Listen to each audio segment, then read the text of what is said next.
अगर आप अपनी याददाश्त पर जोर डालें तो तारीख का एक वाकया आपको जरूर याद आएगा। जब लॉर्ड माउंटबेटन ने रात के 3:30 बजे पंडित जवाहरलाल नेहरू को फोन किया था। अच्छा, ये तो पता चला कि वो सो रहे हैं, और उसी वक्त जब उन्होंने हमारे कायद को फोन किया तो पता चला कि वो जाग रहे हैं। तो माउंटबेटन ने पूछा, क्या वजह है कायद, इतनी रात गए तक तुम जाग रहे हो जबकि नेहरू सो रहा है? तो मेरे कायद का जवाब था कि उसकी कौम जाग रही है इसलिए वो सो सकता है, मेरी कौम सो रही है इसलिए मुझे जागना होगा।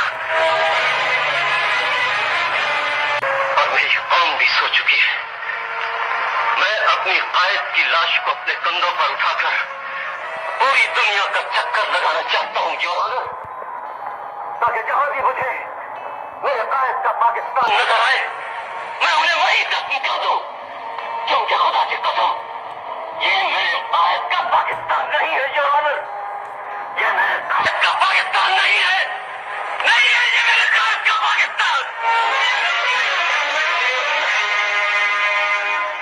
अगर ये पाकिस्तान है तो बाखुदा ये हमारा पाकिस्तान नहीं है योर ऑनर, हमारा पाकिस्तान नहीं है, क्योंकि मैंने कायद के मज़ार से उठने वाली आवाज को सुना है जो कह रही थी कि कह दो अपनी कौम से या इस मुल्क को बेच डाले या फिर इसे बचा ले, क्योंकि ये